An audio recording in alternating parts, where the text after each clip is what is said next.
Me on a cool South Florida evening on New Year's Day. I hope your New Year, again, as I said yesterday during the game, I hope you have a happy, prosperous, safe, and healthy New Year. Exactly. With all you guys traveling and doing all kinds of different things, I just hope that everybody has an amazing 2024 as I turn down some volume here on this thing here so I don't echo. But I hope your entire family, extended family, healthy, prosperous, and safe 2024. It's a crazy year out there. So speaking of crazy years, speaking of things being crazy right here at the start, being crazy at 2024, I decided to do this video tonight because I got Tua Tuesday tomorrow night. I'm not gonna do much into Tua tonight. I know some of you guys may have some questions, but I'm not gonna talk a lot about Tua tonight.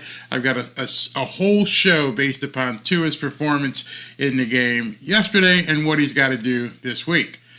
But so much news broke today. I was like, I gotta talk to people, and I want to just set the stage here. I just want to set the stage. So this might be an uncomfortable situation because I'm looking to talk to you, ladies and guys, from a strategic football perspective. I'm not going to talk to you about what your faith in the team is or your hope or your loyalty or your fandom or any of that kind of stuff. I'm not asking anyone to denounce their fandom. Would never do that. I'm not trying to measure anybody's fandom. I would just like to take this conversation tonight and talk about strategy, from a football perspective, what we saw yesterday and what we hope to see this weekend. I don't know if you guys know, but the first thing I want to let you know is the game has been flexed. In NFL terms, that means they've moved the game from its normal time to it's going to be a primetime feature game at 8:15, 8:20 on NBC. So I'll be going live at about 8:05 if you guys want to join me. But it's going to be the last game of the regular season. All bets can get called at about 11 o'clock at night on Sunday evening. It's the last game. It's a feature game, nationally televised. Boom, we got it all. My concern after what I saw happen yesterday and what I saw happen today is I don't know, and I mean this with all sincerity, I don't know how the Miami Dolphins can win this weekend without a huge stroke of luck. Again, don't get pissed off at me. I'm not trying to anger anybody. I'm talking from a football perspective, and we're going to go into that. So, like I do sometimes, I made a quick video where I speak about what we're going to talk about today because I want to set the ground rules and let you guys understand what I've been doing today. So today, I spent a lot of time researching. I've talked to some of the actual beat writers out there. I've actually talked to a number of other YouTubers, gotten their perspective on things, and then, of course, watched the national shows, which was interesting today.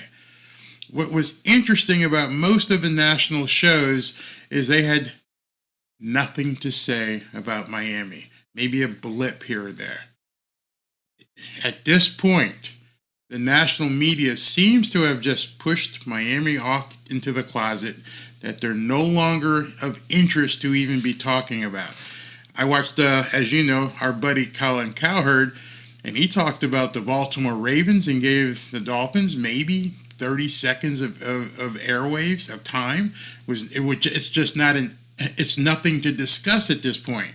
And that's when I started looking at this and going, maybe I need to talk to some people here, meaning you people, and set expectations for this weekend and see if we can't have some sort of a dialogue as to, oh my God, what the hell does this team do now? And in talking about this and watching a number of other shows, some of the topics that I was going to talk about actually came up on other people's shows. And it shocked me. It shocked me that some people actually went where I was going. So without further ado, let me go ahead and play this, and then we'll come back and we'll discuss every aspect of this I will just keep answering comments with you guys as to what you think about what I have to say right here. Do you really think that the Miami Dolphins can now beat Josh Allen and the Buffalo Bills? If so, let me ask you a question. What part of the beatdown received from the Baltimore Ravens gives you any factual substantiation at all that the Miami Dolphins have a chance to beat the Buffalo Bills? Generally, the worst thing you thought that might happen to the Miami Dolphins on Sunday was that some player, some unit, some aspect of the team might get embarrassed at Baltimore and cost the top prize of the regular season. But what happened yesterday instead was everyone got embarrassed. All three aspects of the Baltimore game was an absolute embarrassment. The offense, embarrassing. Defense, embarrassing. Special teams, embarrassing. And now, Josh Allen and the Buffalo Bills are stampeding their way into Miami next weekend. The Bills have had their backs up against the wall for a couple of months now and have won 4 games in a row and 5 out of their last 6. And it would have been 6 in a row if it hadn't been for an overtime loss to the Philadelphia Eagles. Make no mistake about it, the Buffalo Bills are coming in hot. And while the Bills are coming in hot, the Miami Dolphins are a complete mess. They are in complete disarray. Major injuries to Bradley Chubb, Xavier Howard, and Jalen Waddle leaves this team reeling, and they actually are looking like a shell of themselves on the field. And when you look at their overall performance, the outlook is dismal. The offense has been exposed. Everybody in, everybody in. Hey, everything we want is right here in front of us. Let's go get it. Let's go dominate. Dominate on 3, 1, 2, 3. Dominate. Dominate? Did he say dominate? Was he serious? This is how bad it is. The Miami Dolphins' high-powered offense is 1-4 against playoff caliber teams. And in those 5 games, they have averaged only 18 points per game. Buffalo Bills, they only scored 20. Philadelphia Eagles, they only scored 17. Kansas City Chiefs, they only scored 14. Dallas Cowboys, they scored 22. And against the Baltimore Ravens, they only scored 19. Any way you strike it, that's 18 points per game against playoff caliber teams. That's not going to get it done moving forward. And as you know, if you've watched my videos, I'm not a big stat guy. I am a trend line guy. And it's clear to see that the Miami Dolphins have a huge problem ahead, and the trend line underscores that. That's not doomsday or hater speak whatsoever. That's a question from Mike McDaniel. What are you going to do to adjust?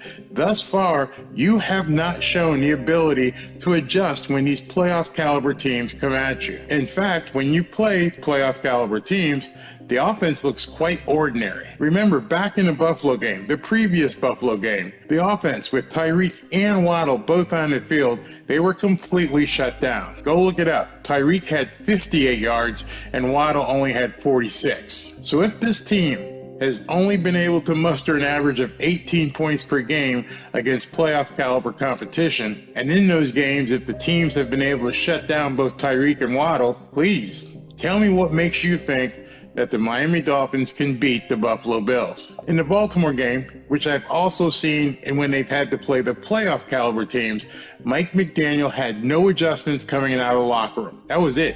Whatever they did in the beginning of the first half is what they did in the second half. There were no adjustments. It's almost as if Mike McDaniel has his initial script and he runs those plays, and if they work, great, and if they don't, he's absolutely lost. And as for the defense, Fangio has been completely exposed. The Dolphins couldn't cover anyone. Lamar Jackson had plenty of time to throw. And like McDaniel, he had no adjustments, didn't do anything different at halftime. Here's an uncomfortable reality that I think a lot of you are going to have to face. If the Bills beat the Dolphins this weekend at the Hard Rock, and the Dolphins go one and done in the playoffs, I think we're going to hear conversations about Mike McDaniel being on the hot seat for next year. The losses are on him. The stupid challenges are on him. The ineffectiveness of the offense, that's on him. The over-targeting of Tyreek by Tua, that's on him. And losing Bradley Chubb is almost an unforgivable mistake that Mike McDaniel is completely responsible for. I've heard some people say, hey, he wanted to stay in the game. That doesn't matter. That's like a child at home saying, Mom, I want to keep playing. You run the show. You tell the player, come off the field. He may want to stay. He may try to convince you, but you take his helmet. If he's complaining, you take his helmet, you make him sit down. There was absolutely no reason for Bradley Chubb to be in the game at that situation. None whatsoever. And no, there's no time to wallow in misery. Josh Allen and the Buffalo Bills aren't coming down here expecting to give you any mercy. They will be coming into the Hard Rock expecting a dogfight and ready to kick your ass. The Dolphins gave up nearly 60 points to the Baltimore Ravens, and when they faced the Bills earlier this year, they gave up nearly 50 points. So if you disagree with what I've said, you tell me in the comments how you expect this beat up Miami Dolphins team to beat the Buffalo Bills. How do they change the offense to become more effective? How do they change the defense with no Bradley Chubb and no Xavier Howard? I'd love to know why you have any confidence that the Miami Dolphins can beat the Buffalo Bills this weekend. And I'm not talking about your faith or your belief or your loyalty or your fandom. I'd like to know specifically what kind of strategy you think could be involved in the Miami Dolphins facing the Buffalo Bills and coming out with a win this weekend. I'm talking to you from a purely football perspective. I want to know what you think the Miami Dolphins can do to beat the Buffalo Bills. I have an idea. I think maybe they should run almost like a four corners offense. Run, keep running, keep the game close, and then look to do something in the fourth quarter. But I'd like to know what you think strategically the Miami Dolphins can do to even compete with the Buffalo Bills this weekend. And I know Josh Allen might be Josh Allen. He might turn the ball over a couple times, but I don't think you can go into the game relying on that. So I'd like to know what you think, and let's talk about why you think the Miami Dolphins can come back after that beatdown with the Baltimore Ravens and beat the Buffalo Bills. Personally, I just don't see it. So let me know what you guys think. Am I off my rocker, or do you also agree with me? I just don't think that this team right now can stand toe-to-toe with the Buffalo Bills or any playoff caliber team. All right, before you start flaming me, before you go crazy on me and say, Barry, you're absolutely nuts, let me just go over the news of the day. So if you haven't seen it yet, I'll be the first to let you know. Bradley Chubb, done for possibly most of next year as well. He's got a torn ACL on his other leg where he had one once before. So he's done. Nothing we can do about it. So you got Jalen Phillips, gone. Bradley Chubb, gone. Xavier Howard, he doesn't need surgery, but it's now week to week. Whatever that means. That's what Mike McDaniel said today. It's week to week. So he most likely, pretty sure, is not going to be playing. He's out. Jalen Waddle has a high ankle sprain. Not sure if he's going to make it. They're probably going to try and see if he can practice this week, but don't count on Jalen Waddle either. So you got a playoff caliber team coming to town who understands it's a must win for them. Dolphins are already in the playoffs. They'd love to keep the second seed, but their motivation at this point, I would think, is get healthy. The Buffalo Bills have to win. They must win. They know they must win, and they're coming down here, and they're coming with that perspective and that mentality. So I don't know, as a fan, having an adult conversation with other fans, is this a must game for Miami?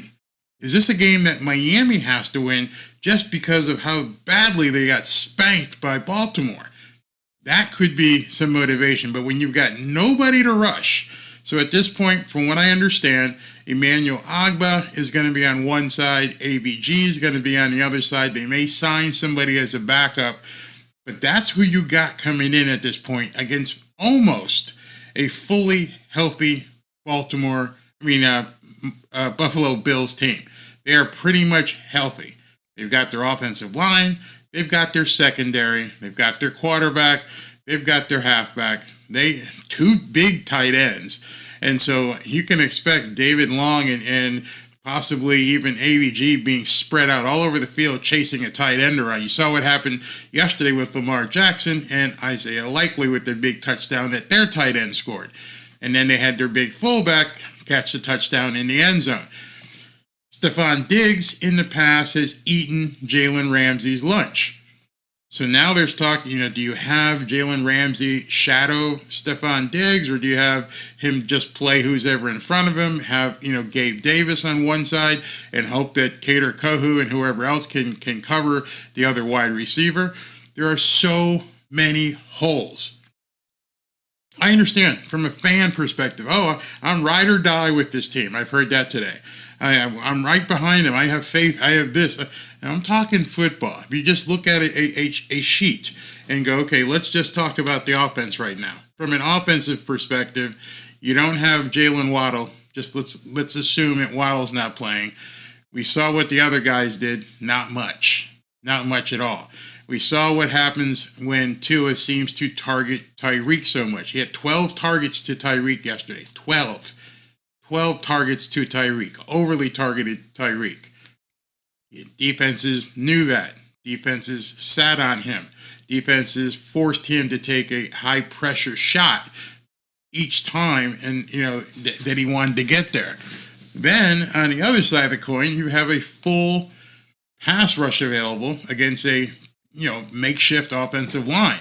And what you saw yesterday in Baltimore was if you take Tua off his 2.5 second scheme, that there's not a lot of time for him to throw the ball on a drop back. So let me just start. And my thing, I was kind of joking, but kind of serious, is I almost think they need to go into a 4-corner type offense. I don't know if you guys understand that terminology, but Princeton and North Carolina patented the 4-corner offense. And basically they just ate the clock up, stayed close, and then when you got towards the end of the game, they would break out and start running their actual offense. But the idea was to get it to the end of the game. And so from a football perspective, the way you get that would be to run the ball. The bright light in yesterday's game, I think everybody will agree, was Devon Achane with his 107 yards or so. And you've had Jeff Wilson, and you're going to have probably Raheem Mostert back, so you're going to have a full roster of backs to run the ball. I would think at this point, since you're so depleted, that maybe make it a run-focused game first. Make it a run-focused game, get it to the fourth quarter, and then see what you can pull out. But I think if you start coming out there throwing and continuing with what you're doing, that you're going to find yourself in trouble, and you may get behind instead of just trying to hold the ball. So let me stop there when I talk about the offense. You've heard about the injuries. You heard about my thoughts on the offense. What do you guys think? 100 Anthony, I haven't seen you in a while, bud. Our defense is going to cause fumbles, interceptions, rush, run, sack, and TD. That's hopium. That's not a strategy. But I understand where you're coming from. You're hoping that the defense can do that. You're hoping that the defense can do what they didn't do Sunday. Understand that. So they weren't able to do that against Baltimore, and now they're down 2 of the guys that you would hope to do that with. No Bradley Chubb, no Xavier Howard. And those guys were getting cooked. Eli Apple was getting roasted. Kader Kohu, roasted. And you're asking for these guys to do interceptions, fumbles, and everything else. Mark Hurley says Spike Buffalo's Gatorade. Ken Cunningham, hey Ken, brother from another mother, he says he's looking at the 6th seed. Then you realize they may have to play Buffalo a 3rd time. And I don't know. There's so many things that can happen, so many different scenarios. But what are we looking here? Where was that? Buffalo struggled last year in heat and humidity in Miami. I just told you, I just got in from walking my dog here in South Florida. You ain't going to have no heat and humidity this year. They ain't here. And it's a night game, so it's going to be even cooler. So that the advantage that Miami had for basically all their games of the hot sun in the South Florida sun, it ain't there. This is a night game. That's why I prefaced it. I said this game has been flexed. It's almost as if the NFL said, hey, let's take away that advantage too. I understand you're hurt. I understand these guys are all in injury mode. Let's go ahead and take away your other advantage, because even when it's cool, standing in that sun can really deplete you. But now that's out the window. So forget what you just wrote. There is no heat and humidity this Sunday night. Night game, and it's basically like 60 degrees outside right now. Hey, Master Barber, Happy New Year to you as well. Yeah, Barry, we need to run first. Great strategy. It was successful. I don't know why Mike got away from it. I don't know why Mike McDaniel decided to get away from it when Devin Achane was doing so well.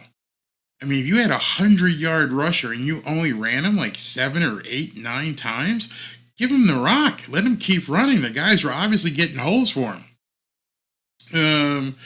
Joe Duncan says, damn, are you talking about the weather, bro? Josh Allen versus the Pats, 15 of 30 and an INT. I don't understand what that means. Yeah, that's what he threw. But it doesn't matter with what he's coming down here at this point. Yeah, Devin, you're absolutely right. He always leaves the run. I don't understand why he left the run. When you're getting that, I mean, I think he averaged 7.8 yards per carry. 7.8 yards per carry. Why would you get away from that?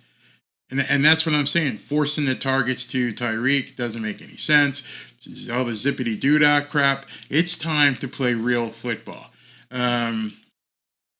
Shay says, sunny forecast, Sunday forecast calling for low of 62, high of 72.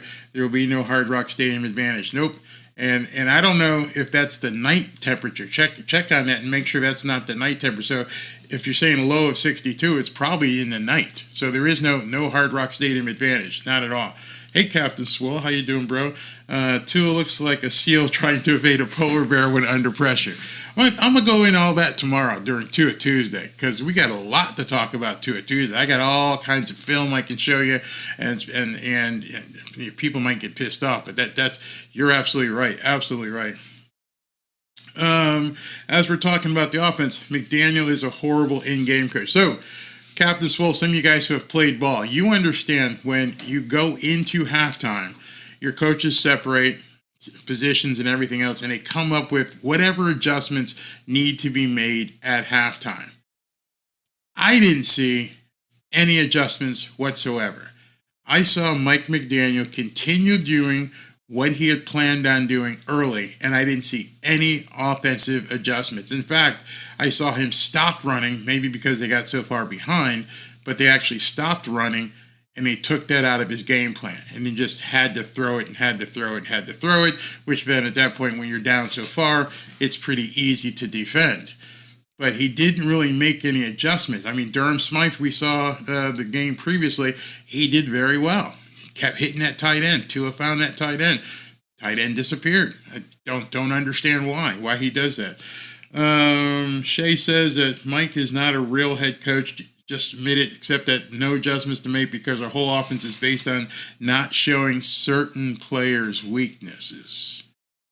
I know who that certain player's weaknesses you may be talking about. We'll talk about that tomorrow. But at this point, I mean, you guys are hitting on it pretty good. Daniel Seymour says that Fangio knew what he was working with coming in. He even stated that he has some marquee players, but when they go down there, stand up and stand. His offseason will be a busy one. Cam Smith, he was here when the draft came. It was obviously his input to draft Cam Smith. Where is he?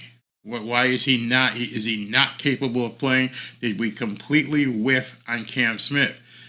And as you brought up Fangio, if you want to go into the defense side of things, again, no adjustments. Didn't see really any adjustments. Was Duke Riley that slow that they were cooking him? And so just segue into thinking, what's going to happen this weekend? Same type of mobile quarterback. Huge, bigger than Lamar Jackson, but he's extremely, extremely mobile. Secondly, you've got two wideouts, Gabe Davis and Stephon Diggs, who probably are comparable to OBJ and Zay Flowers. Third, you've got two big tight ends. Two big tight ends that are going to be similar to Isaiah Likely from Baltimore. So if what you had planned against Baltimore didn't work, and you had Bradley Chubb, and you had X-Man early, what are you going to do to game plan against those guys? Are you going to spy Josh Allen and take a man off the defense? What are you going to do, Vic Fangio? Because you didn't do it, didn't even show it against Baltimore. And so, in addition, it's got to be lingering in your mind. They hung 50 on you, man. They hung 50 on you. So they've got a treasure of film to look at. And if you have not been showing your change, one of the things at these press conferences I keep hearing and I want to throw up is, we got to get better. We're gonna dude, it's the 18th week of the season. How can you be telling people, hey, listen, we need to get better? You should already know what you're going to do to attack this certain team. Understand the injuries. But again, the injury with Bradley Chubb is because Mike McDaniel left him in the game. And I know a lot of people were saying, some people, not a lot of people were saying, some people were saying that Bradley Chubb wanted to play. He said that he wanted to stay in the game. And like I said in that short video, my kids, your kids have said things, I want to do this. The parent in the room has to say no. Mike McDaniel should have said no. Absolutely, Bradley, you're not putting you back in with 30. He should have done the same thing with Tua. He luckily escaped with just a sore shoulder. Could have been worse. Could have been a lot worse. But he did.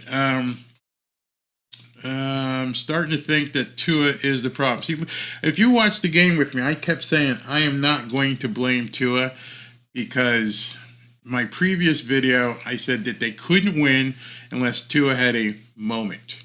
Unless Tua played like Michael Jordan in the flu game, like Kobe on the 81 points game, like Joe Montana to Dwight Clark, like Tom Brady. Unless he had one of those moments, this team wasn't going to win. He didn't have one of those moments, not even close to one of those moments. But I don't find that to be as much his fault. I understand the 2 interceptions, but it just seems like the play calling was stupid. Was absolutely stupid. Now, the problem, I'll get into this tomorrow about Tua, is, and who did I hear saying this today? Was it on one of the talk shows? Is that no matter what quarterback you are, Dan Marino, Tom Brady, Drew Brees, insert quarterback name there, you're in the game. You are the one in the game. You understand the flow. You're looking into these guys' eyes. At some point, the great quarterbacks say, hey, listen, this play you called, I'm looking at here, this shit ain't going to work. I'm going to change the play, and I just got to be able to. I got to go kill, and call a different play. I've only seen Tua do that once in a while. I'll talk about that more tomorrow. But it seems like he looks at his wrist, he gets a play call, and that's the play they're going to run with. That's it. That's the play that Mike called. In fact, one of the times he did an audible, and it worked well. And at the press conference, it was like Christmas. Oh, yeah, I decided to run it on my own. Okay, isn't that what quarterbacks are supposed to do? Isn't a great quarterback supposed to do that? Why is it a big deal? Hey, listen, many of you guys who watched football understand when I say this word Omaha, what I'm talking about. And Peyton Manning used to get up there and go, Omaha, Omaha, Omaha. And it's a signal to the players that he was going to change the play. And sometimes he was saying it just to fake people out. But the great ones just completely change the play if they see something. It's no big deal. It's what I do.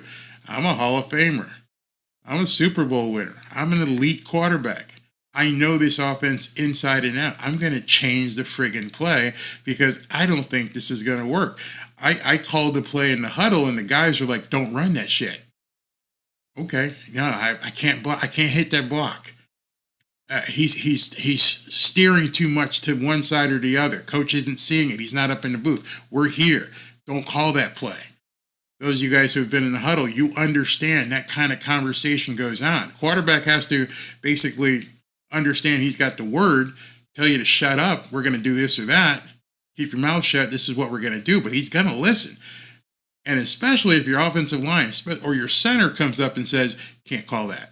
This guy is too quick for me. He's going to shed me, and he's going to be right in the hole. Don't do that. I don't see that happening with the Mike McDaniel offense. I see a script, and I see him stick to it, and I don't see him change.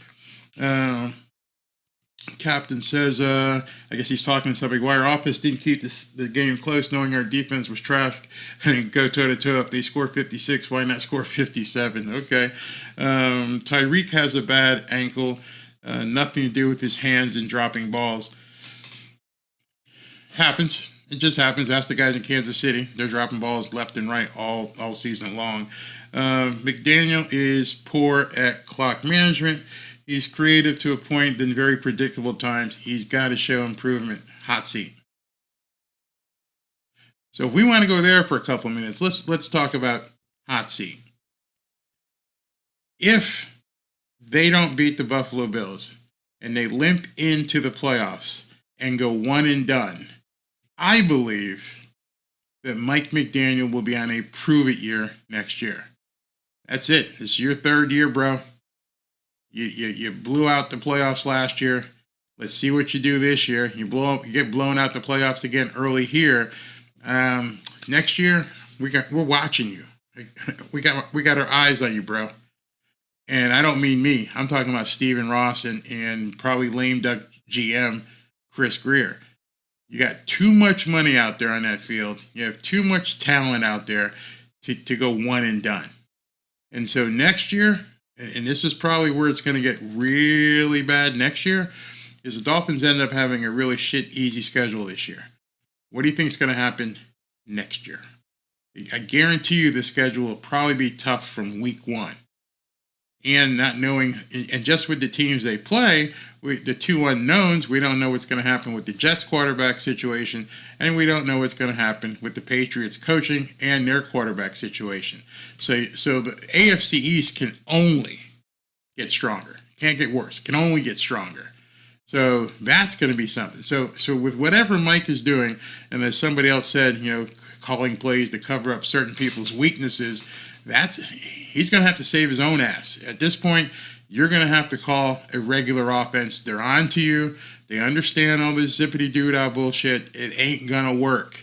It's not an NFL offense that's going to sustain itself. But Barry, San Francisco is fine. San Francisco, they may be in the Super Bowl. I'm just telling you, it ain't working here. It's worked against crap teams. It hasn't worked against playoff caliber teams. I'm not making it up.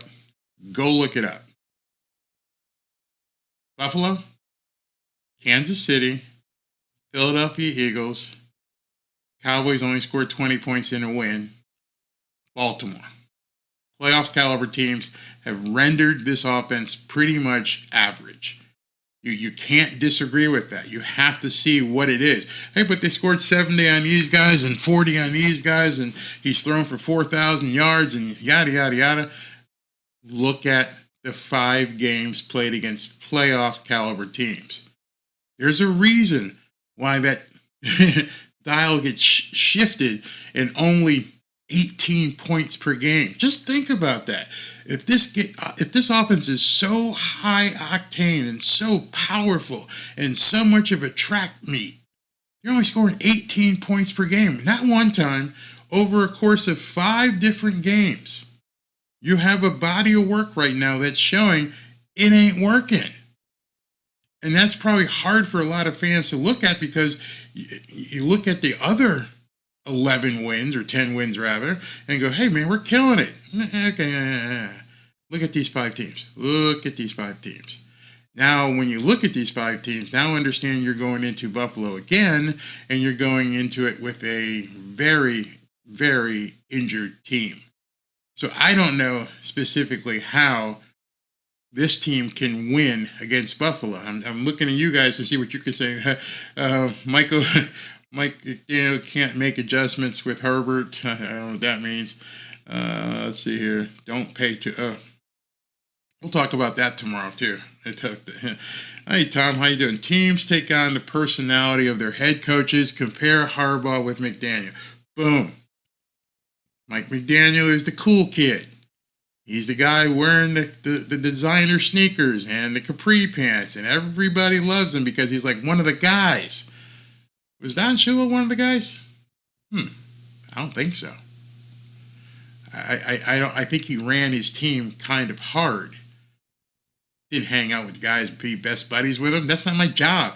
My job's not to be your friend or your socialist or your social counselor. That's not my job. I'm here to make things better. And I fear that Mike McDaniel has taken the role of counselor and friend and good guy to the extreme for the entire team that it didn't need to be there. Bradley Chubb playing in the last 3 minutes. You're his buddy.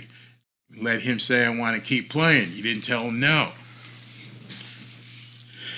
I think what Tom says right here, we're all kind of dancing around it, but that kind of personality may work in a woke world, in a woke high school. I don't think it's the type of personality for an NFL team. You look at the teams right now that are in, basically Super Bowl contention. John Harbaugh, he's not like that. McDermott, he's not like that. Andy Reid, definitely not like that. They are disciplinarians, they are authoritarians, and they want you to do what they want you to do, or you're no longer here. That's just how it is. I understand Mike had a different idea, but it clearly has some issues to it. And I just wonder if maybe Mike McDaniel is better suited to be an offensive coordinator instead of a head coach. He seems like, during the game, as I mentioned earlier, those challenges, who the hell radioed down from the booth? Who was it in the booth that said, Mike, you need to go ahead and challenge this? With all of us watching it on TV, the same people are watching it up in the booth. I doubt that Mike McDaniel pulled out the challenge flag without getting some sort of approval from the guys upstairs. But he challenged and lost a timeout, which led to an interception because you were hurrying. So that's regarded. Yeah, exactly. I don't want a friend. I want a authoritative coach. No, I'm not. Okay, understand, guys. I'm not saying this at all.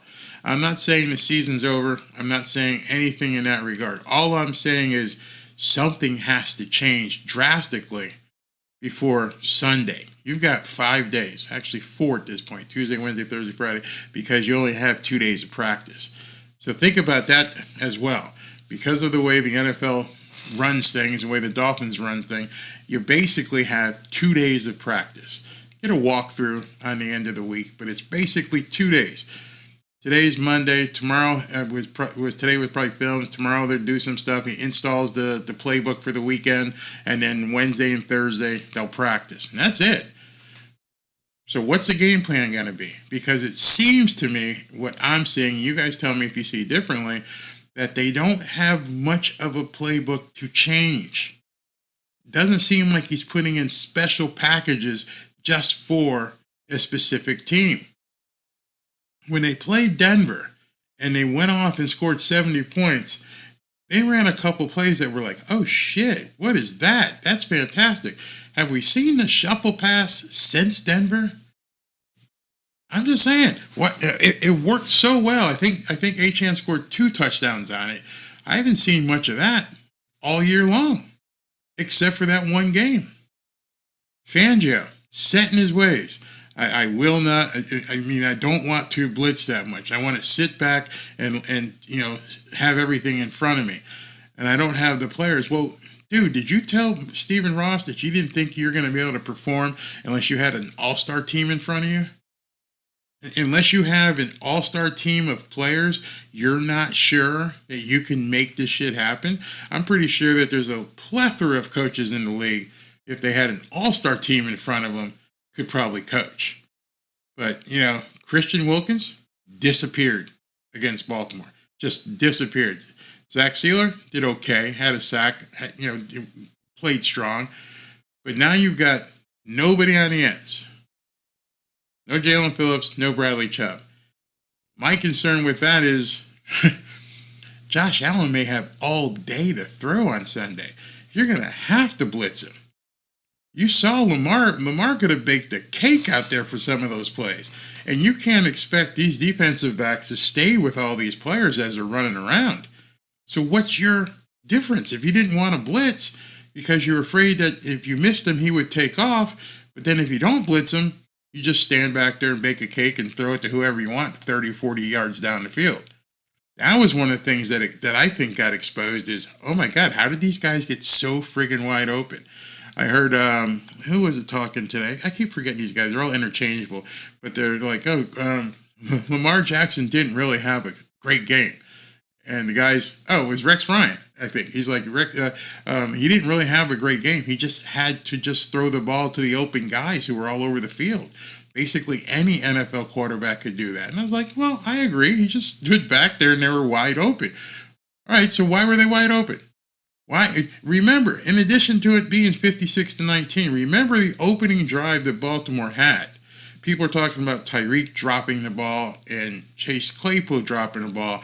Remember, there were two or three plays where Lamar aired it out, and there was a penalty, and then they did a review and took the long gain away. It wasn't like they were stopping anybody. So something has to change. What do we got here? I got Game is talking. Mike McDaniel swept Bill Belichick and Robert Saleh 11-5 going to the playoffs. Idiots.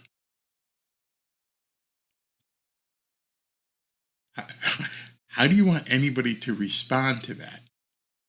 The bottom of the barrel teams, and you're excited about that. And we're idiots because we're questioning losing and not performing well against the great teams. Robert Saleh is lucky to have his job. Bill Belichick may not have his job. So you're talking about two dumpster fires of teams, and you're beating your chest because the Dolphins beat those teams. Come on, bro. You can't be that much of a fanboy. McDaniel, you just can't possibly be that much of a fanboy. It's incredible. Mind you, okay, well, defense sucks, yeah. Mind you, the offensive genius OC did not score a single point in the second half of the first Pats game. See, I didn't even dig that deep. Exactly. That's huge. I got Game. I don't know what your are you arguing the fact that this team? Let me ask you a question since I'm putting you up here. You swept those two teams. One of your comments here is the Jets beat the Jets 30-0. Why is that important to you? Why are you looking at what happened there versus what happened against the Bills, the Cowboys, the Ravens, the Chiefs, the Eagles? The Jets, put it this way, the Jets, Patriots, Chargers, you're not going to see them the rest of the year. Not going to see those teams. So if you're comparing those teams and those wins to what the rest of the year could possibly be, you're in for a world of hurt. There are no teams left on the schedule like the Jets. There are no teams left on the schedule like the Chargers. There are no teams left on the schedule like the Patriots. From here on out, every single game that you happen to be in, if you're lucky to be in, are going to be against the top teams in the league. There's no off days. There's no any given Sunday bullshit. You got to bring it every single week from here on out. There's no snow days. There's no breaks. This is it. This is playoff football. Essentially, Sunday is a playoff game. It's not the Jets. It's not the Chargers. It's not the Patriots. It's playoff friggin' football. And you're still looking over here. And what I wanted to do this video today for and have this conversation is because, dude, we're looking at the big boys on the block. We're not looking at sparring. We're looking at getting in the ring with Mike Tyson 3 games in a row. So if you beat up on the sparring guy that you hit with, you think that means you're going to beat all the rest of the teams that are still going to be you're facing? It makes no sense. I don't understand how people even say these kind of things. Due to injuries, every game stands on its own merits. If Josh Allen and Lamar Jackson get hurt next year, everything changes. Yeah, next year. But as far as I know, Josh Allen, I know his at the end of the game he threw his shoulder and he was a little sore, but he's going to be playing fine. And I understand from a fan's perspective. I understand it's like, man, we've won 11 games. How come people are worried? Because you got blown out last week, or yesterday rather. Got blown out, completely destroyed. It wasn't like we had a tough game like the Cowboys and lost. the Cowboys went, escaped with Jason Sanders kicking 6 field goals or whatever it is. It wasn't like a tough game. You're like, got through that one. You got your ass handed to you. It's a different kind of perspective when you got to wake up the next morning as a player and go, what did I do that helped this team? What did I do that hurt this team? Do I even want to be in film room? Do I want to be in film room when they're clicking and they're showing my plays? Or do I want to put my hat on and sit in the back and hopefully they won't call on me? Well, I wouldn't want to be in the defensive secondary meetings. Not at all. I wouldn't want to be sitting in the defensive secondary positional meetings this week. Wouldn't want to do it at all.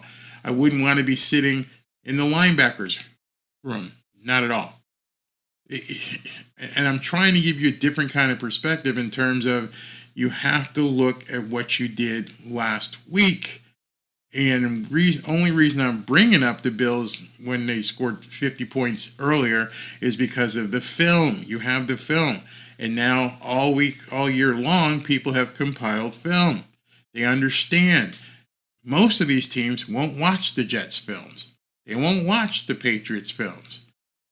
Maybe, if you want to see what a certain player did in a certain situation. But other than that, your bank of films is sitting right in front of you. If you feel comparable to the Bills, the Eagles, the Chiefs, blah, blah, blah, you're going to watch those films. How did they stop the Miami Dolphins? Oh, I can see what they did here. They doubled Tyreek. They did this. They hit him. I love being in those meetings. It seems that the players aren't buying into anything. If the players aren't buying into what the coaches are saying, and we saw a little bit of that.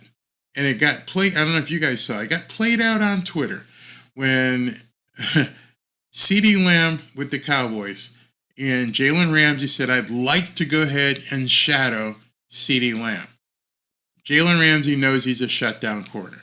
He knows he's the guy that should be the backstop in this defensive secondary. And Vic Fangio just said no. And then they asked him in a press conference, hey, do you want to, shadow CeeDee Lamb? He goes, hey, yeah, not my call. And so when a player says something like that, they're saying, yeah, I want to do it, but they won't let me. He's letting you know there was some friction there. And so I bet you he's going to say it again. Put me on Stefon Diggs. I got to be on Stefon Diggs, Vic. Vic, put me on Stefon Diggs. I'll shut him down. And if Vic says no, look for Stefon Diggs on Sunday. Why in the hell isn't Cam Smith playing? I don't know did he sleep with Vic Fangio's wife or something? It makes absolutely no sense. He can't possibly be that bad that you don't want to even put him on the field. Same thing with Channing Tindall. You don't even want to put these guys on the field. I mean, you're hurting right now for bodies, and these guys that you drafted and you brought in, you don't even want to play. I'm too defeatist. Joe, I'm going to ask you right now. Tell me what I'm defeatist in, because all I've said is real stuff. I can't prop things up with hopium. Tell me specifically, since you just said I'm too defeatist, tell me specifically what I'm being negative or defeatist with so I can address specifically what you're saying from a football perspective. I'm challenging you right now. Instead of getting mad, instead of getting upset, instead of being a fanboy, tell me specifically what I'm being defeatist about in regards to strategizing for the Buffalo Bills. I'd love to hear what you have to say about that. I would love to hear what you say about that. If what I seen Sunday is an indication of what's to come, I might not tune in. There's a guy who's played football. He understands. You look at the game for what it is. But I would, Joe, I'll wait for you. Just let me know. We beat Dallas, and that was a huge game. Yeah. How many touchdowns did the offense, that high-powered offense, score? I'll wait. Tell me how many touchdowns that extremely high-octane, zippity-doo-dah offense scored against Dallas. You can let me know. Jose says, you're not Barry. These are fanboy Tua disciples talking, have no clue about football. If I'm being defeatist, I would just love for somebody to tell me what's being defeatist about. We beat Dallas. They said Bills' offense is stalled. We're talking about how to overcome adversity. Absolutely. Absolutely. How do you overcome adversity? Yep, David, that's what they scored against the Dallas Cowboys. The vaunted, extremely high-pressure, octane offense scored 6 friggin' points. Tom Stockwell. Hey, Tom, how you doing, brother? No real hard questions this week. The matchups lead to the conclusion that it will be difficult for Miami to win this game. Football perspective. You got to look at the matchups. You got to look at, okay, so you got Stephon Diggs, Jalen Ramsey. Well, let's call that one for the Dolphins. Let's just call that. The other side, you got Gabe Davis and going against whoever. You have a healthy offensive line with no edge rushers coming at them. You got to give that advantage to the Bills. You've got James Cook, who's been running very, very well. And you got Devon Achane and Mostert. So we're going to just basically call that a draw. So you can look at the matchups and see where the problems are. And the problems are in the defensive secondary and nobody to put pressure on Josh Allen. That's the two parts that are really, really scary. And then from the other side of the coin, if Tyreek doesn't have Jalen Waddle and the other guys don't step up and you can go ahead and double Tyreek, then there's a problem. I'm not really Howard Cosell. He was a white guy anyway. I'm trying to see if we win. Why? Why would I not do a show if they win? I'm telling you how to win. I'm specifically saying, hey, this is what they can do to win. I'm not saying that they positively can't. I'm saying it doesn't look like there's even going to be a chance. But if they win, it's because of the things we're talking about tonight. Somehow you're going to have to blitz Josh Allen. Let's see if he blitzes him. Somehow you're going to have to find a way for Cater Kohu and the rest of the guys, Deshaun Elliott and Eli Apple, to shut down Gabe Davis or Stephon Diggs. Somehow Duke Riley is going to have to shut down these tight ends. So I'm not saying anything negative. I'm putting the actual perspective of the game out there. Maybe you don't understand that kind of strategy in terms of, hey guys, there's problems here. Sure, Mike McDaniel may make some adjustments in the second half. Let's see. I've given you something to look at. If something's not working in the first half, let's see if he changes it. Hey, Vic, they're toasting your secondary. I'm telling you what to look for. Will he change it? Let's see if he changes it. So it's not like it's one side of the coin. Hey, these guys can't possibly win. There's just no way. What I said was, unless they make some drastic changes, and what I mean by drastic, mean possibly dedicate to the run, blitz more, bring different people in to cover the other wide receivers, find a way that Duke Riley can stay in place with a tight end. I'm just telling you what I would do if I was game planning against the Buffalo Bills. And obviously, keep Josh Allen in the pocket. He's going to take off and run. So it's not, why would I bow away from a show? I think you're misunderstanding. I think you guys think sometimes that I'm trying to have a problem with the Dolphins. I take the complete different thing. I don't have to go yay, rah, rah, and have pom-poms. I'm trying to tell you there's a big problem with what happened Sunday. I think you saw that. You almost got 60 hung on you. All right, so how do you fix that? And I would do that in my household. I would do that anywhere else. Hey, listen, this isn't working. How do we fix it? Doesn't mean I can't fix it, but I need to figure out how to fix it. And it sounds like you guys just think, oh, it's going to be fine. Oh, Barry, you're being defeatist. Oh, it's just, you're so negative. Well, tell me how you fix it. You made about 6 or 7 comments. Tell me how you, just like I asked the other guy, tell me how you would fix what we saw against Baltimore. Cap for life, Josh Allen rushing 2 touchdowns in the last 3 games. Yeah. Put Barry last year. Yeah, exactly. I keep saying that. I think we need to keep Josh Allen in the pocket. He will still pick us apart. It may be a New Year's same old Dolphins, though, rather than adjust, they stubbornly taken out. I'm just asking why and what, some of the people who say I'm being negative, tell me, instead of saying that, you're taking the time to type that, tell me what you think can be done to fix the problems. I'll listen, I'll put it up there, but I don't see you putting it up there. Tom says, if we wanted fanboys, we tune into chat sports. It's cotton candy for the soul.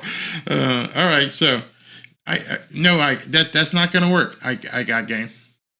I'm asking you. You put up 6 or 7 comments now. Tell me what you think. You got other people sitting here watching. You don't like the way I put things out. Tell me what you would do to fix what was broken against the Baltimore Ravens. Don't tell me to go ask the Niners. I'm asking you. I told you what I would do. I'm specifically asking you. I'm calling you out right now in front of everybody. You got a big mouth. You talk a lot of crap. Tell me right now from a football perspective what you would do to fix what's broken with the Miami Dolphins. There you go. Joseph Bell. Plus, our office didn't really do anything to beat the Bills last year. The Heat helped us, and Josh Allen throwing in the dirt. That's last year. Don't go back there. You've got a game sitting just a couple of months ago, 48-20. You're absolutely right. Should where is this? Oh, that's your answer? Yeah. Now we know. Now we know. Never mind. Dude, you're just you're just trolling. Now you're telling me. What's this? It says Chubb is a huge loss because we have been obsessed with athletic freakiness on the outside, trying to place Jason Taylor and Wake. We did just fine. Lunch pail Sperano years where we rotated big. Exactly. So let me take a second. I want to show you this. This is Barry. What's Barry's name? Barry Jackson from the Herald, and he put out this article today. I just want to let you. He says, Dolphins cornerback Xavier Howard is expected to miss at least one game, and potentially more. See, that's ominous. With a foot injury sustained early in Sunday's loss to Baltimore. I'm not planning for Howard to play Sunday, Mike McDaniel said today in the press conference. So Xavier Howard isn't just out against the Bills, he's out potentially for more games. That's a big hole. How are they going to fix it? Who's going to step up? Hey, I got game. What do you do now since the number one cornerback on the other side isn't available? But McDaniel said the good news is his injury does not look like it will require surgery. It's a week-to-week measure. We will have to see how he responds. Feet at that position are tricky. Each person is different. So you're basically saying, we don't know. We don't know when Xavier Howard's going to come back, and we just have to go week to week. Well, you ain't got that many weeks, bro. You got the Bills, and if you don't win the Bills, then you got probably a wild card game, so you may only have 2 weeks. So don't count on there being a third week. So what you're saying, and what Mike McDaniel said in the press conference is, there's a chance that Xavier Howard's not back the rest of the year. Because if you go one and done, that's it. That's the rest of the year. So if it's week to week, what do you mean? Is he going to play next week? Because you got the game, then you're going to have the wild card right after it. Meanwhile, McDaniel confirmed that Bradley Chubb has a torn ACL in his right knee. He will miss the remainder of the season, and his status for the next season, start of next season, is very much in doubt. And he's bringing a hefty salary while he's sitting on the bench. It's a big loss for the team and locker room because of the human being that he is and his play. Chubb sustained a non-contact injury, with the Dolphins losing by 30 points and 3 minutes left. Which everybody's asking, why the hell was he in the game? Asked if that will make him alter his approach about removing starters from blowouts, Mike McDaniel said this. That situation was very unique in that we had just taken out our offensive players. I was in the process of communicating stuff to the players. That makes sense to you? Bradley Chubb plays defense. So are you saying you got bogged down because you were worried about the offense, that you hadn't had time to give, the information to the defensive players? McDaniel said he's not worried about Tua, however. His throwing shoulder said it's sore, but not a big concern. The shoulder was injured when he slid late in the game. All right, so I'm going to raise a little hand here. I'm going to talk about this tomorrow. He got popped on his throwing shoulder, and it's sore. So what happens? And I'll bring it up tomorrow. But what happens, God forbid, you just told the entire league that Tua's got a sore shoulder? Man, I would think that somebody might want to test that sore shoulder come Sunday. All right, let's continue. On another injury front, linebacker Jerome Baker, who has been doing vigorous on-field work after missing some time with his own sprained MCL, is eligible to begin practicing Wednesday, and he could play on Sunday if they activate him in his 21-day window. So let's hope that maybe Jerome Baker can get back out there. Baker has missed 4 games. He's been doing well. We will see how the work goes with training staff. I'm optimistic. But this is the part that gets me. He could play Sunday, but then he goes, he will begin here soon. Soon is now. How soon is now? Right now, we need to have Jerome Baker back there. But now watch this, but even if he begins practicing Wednesday, that doesn't mean he necessarily will be activated for Sunday's game. Asked whether guard Robert Hunt is healthy enough to play after missing 4 games himself, McDaniel said that will be determined when his practice work is increased this week. I anticipate a lot more reps coming his way. If there are no setbacks, I'm fairly optimistic we will see him very soon. I just don't like the caginess of how Mike McDaniel talks. Fairly optimistic. We'll see what happens. Dude, is he going to play or not? Is he okay? That one sentence, if there are no setbacks, I'm fairly optimistic. Fairly optimistic? Not really optimistic. I'm fairly. Yeah, it's a little bit like this. All right, so was that it? Oh, no, down here he said linebacker Emmanuel Ogbah will, quote, have a huge role. Without Chubb, I feel very much more comfortable with a man of his size than much more removed from a soft tissue injury 2 weeks ago. Then he's also talking about Melvin Ingram, and I think down here I've got some more. He said it hurts to watch the Baltimore tape, but spoke of the need for everyone to get their minds right to prepare for Buffalo. I'm going to pause there for a second. It's important for everyone to get their minds right about playing Buffalo on Sunday. You just got your ass waxed by Baltimore. You have a team coming in that's on a hot streak, looking to take you out the AFC East championship. They're looking, hopefully, to bounce you into a wild card situation. And you think that you have a need for everyone to get their minds right. Not my words. His words. He spoke of the need for everyone, and he put it in quotation mark, to get their minds right to prepare for Buffalo. What?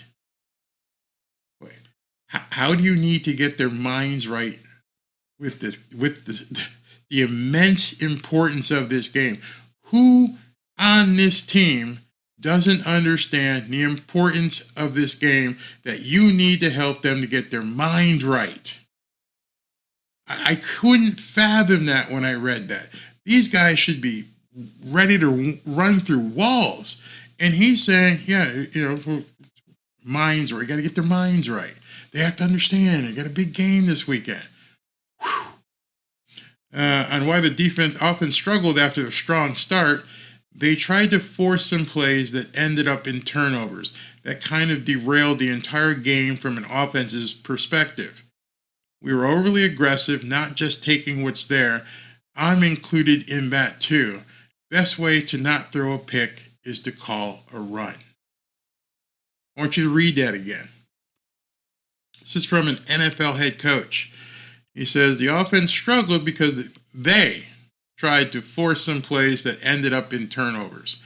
That kind of derailed the entire game from the offense's perspective.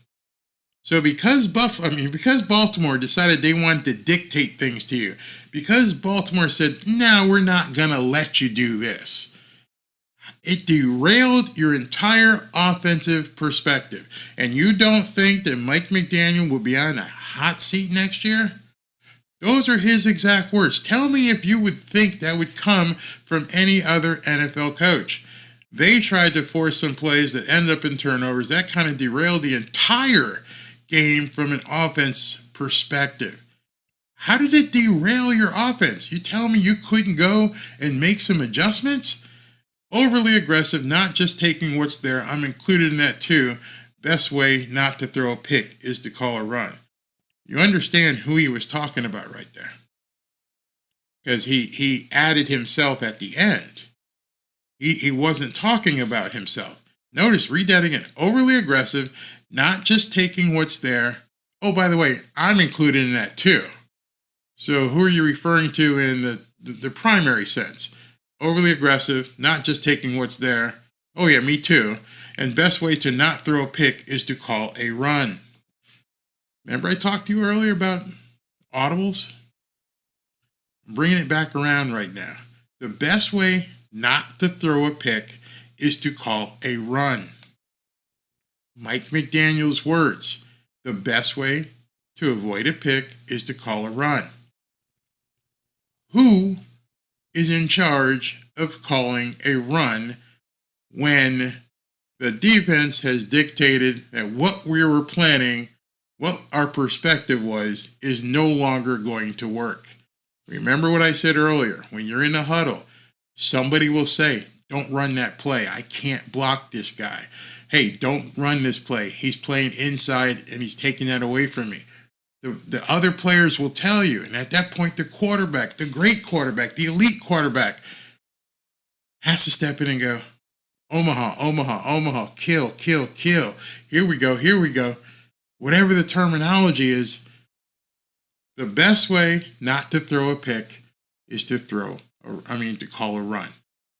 Well, you can't call a run from the sidelines once you're out there getting ready to throw. Once you're getting ready to snap the ball, that's on your quarterback. That's specifically on your quarterback. And Mike McDaniel said that in a quote. You guys can't get mad at me. I didn't say it. They tried to force some plays that end up in turnovers that kind of derailed the entire game from an offense perspective. The entire game. His words. Overly aggressive, not just taking what's there. Who wasn't just taking what's there? Best way not to throw a pick is to call a run. You guys get mad at me, right? Those are his exact words. Those are his exact words. This team at this point is stuck in a script. This team, not just Tua, as Mike said, it's on me too, talking about himself.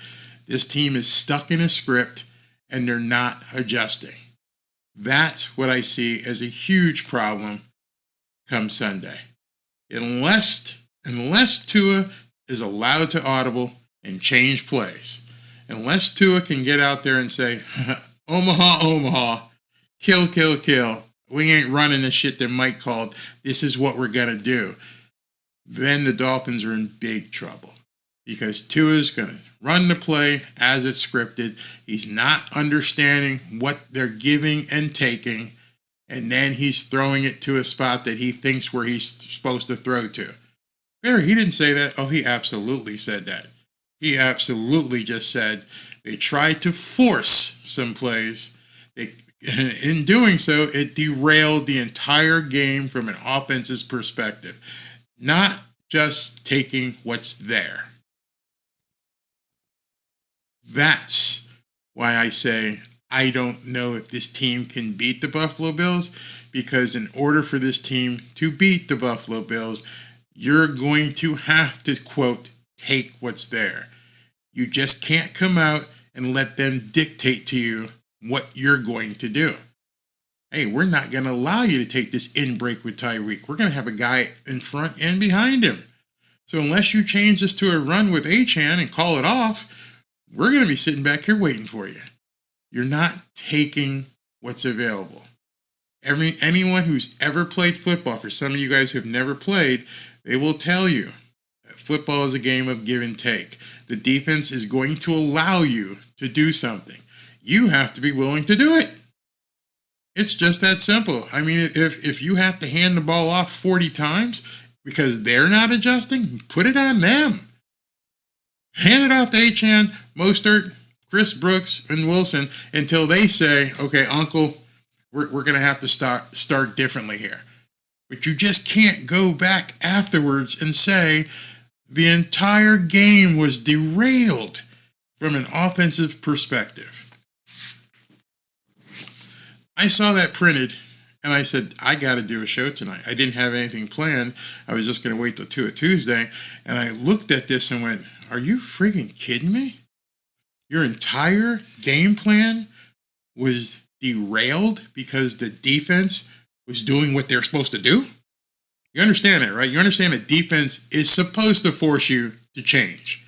A defense with a good defensive coordinator is looking to take things away from you, to force you to change. And you're telling everybody that instead of adjusting, you forced it. You forced the plays knowing they weren't going to work.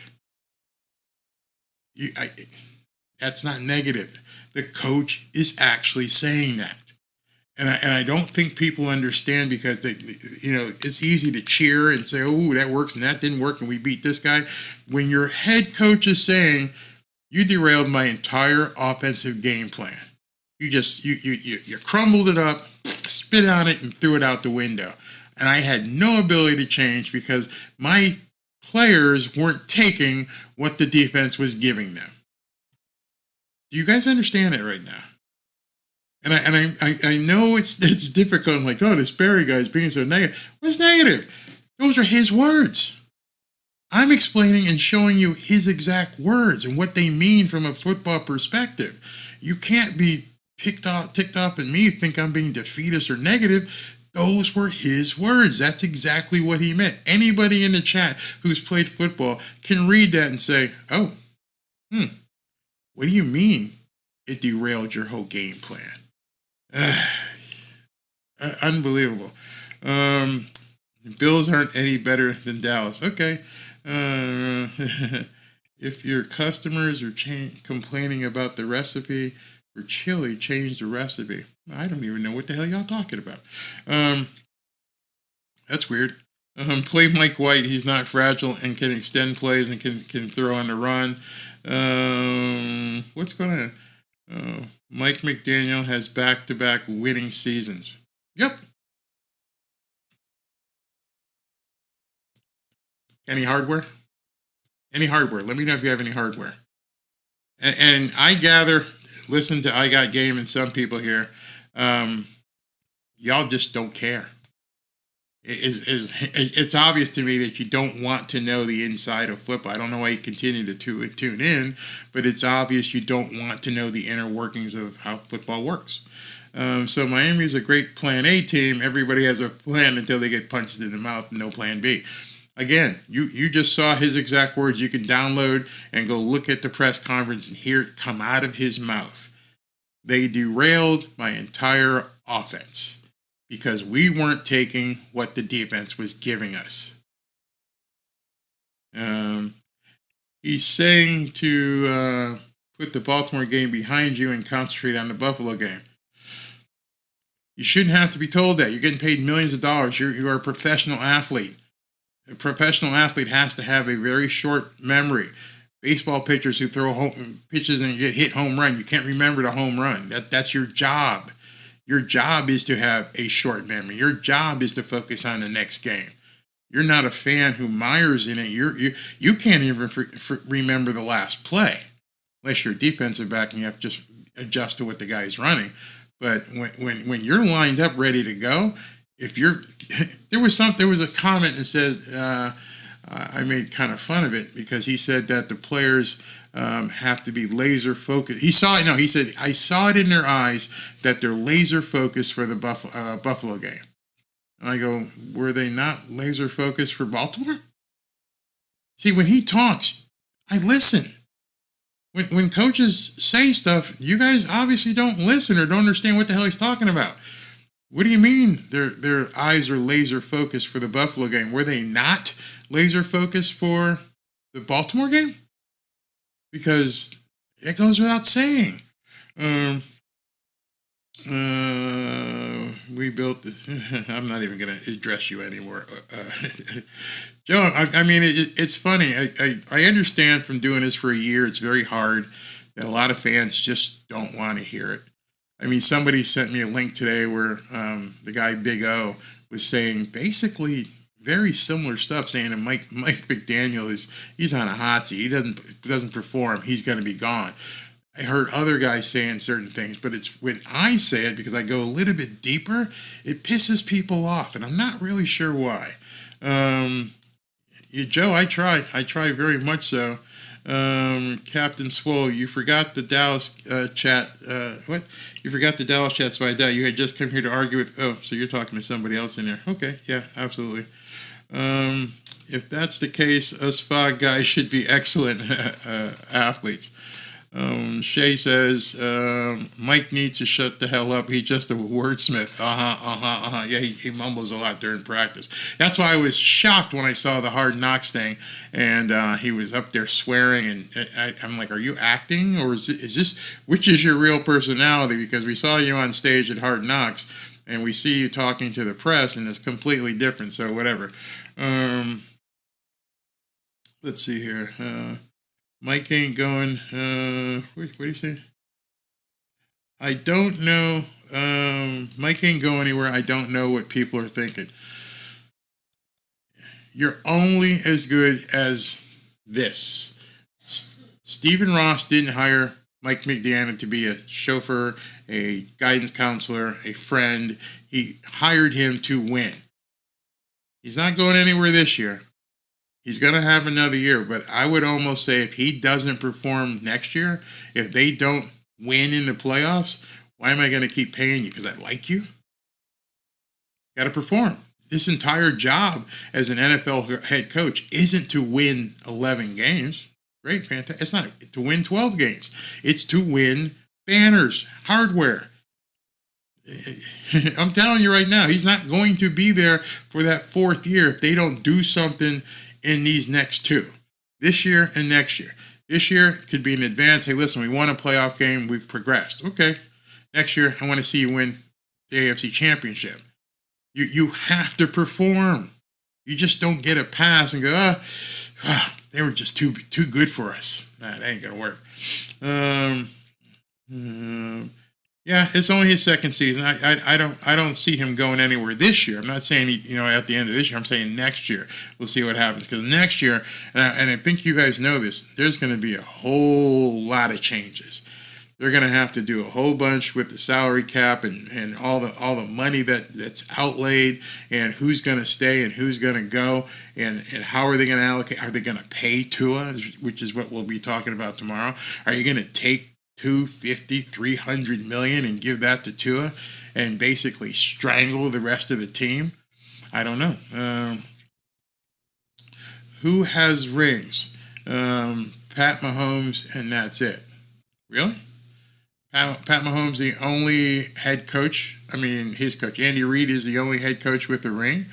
There's nobody who's won an AFC championship or NFC championship or a division title. Nobody else has any hardware or banners. Just Patrick Mahomes. He's come on, man. You're making excuses. Stop hating. You're hurting my head. I know you're kidding. I know you. I know you're. Yeah. Did I imply earlier that Mike McDaniel is woke? I'm thinking that too. I'm not even gonna go there. I'm not gonna go there. I went to Hawaii and saw the Pearl Harbor tour in 2004. Not sure. What's this?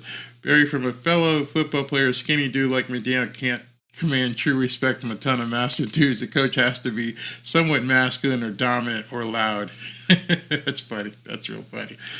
All right, guys. I'm gonna see if we can't watch the Washington-Texas game. I didn't see who won the Alabama game. Hopefully, Alabama game. But tomorrow, I'm going to be doing, obviously, as you know, to a Tuesday. Let's see what happens there tomorrow. Some of you guys who hate me, you don't have to show. I understand that it's a very tough thing to hear some of the stuff I have to say. But, oh, wow. I'm going to cut you guys loose because right now, Michigan and Alabama are in overtime, 20-20 in overtime. So thanks for showing up. Thanks for indulging me. Thanks for being pissed, whatever you want to do. Just click the like button on your way out. Come on, show some and love. I appreciate and click it very that much like that you button. all tuned in on a Monday night. Oh, and Happy New Year. Now get over there and watch that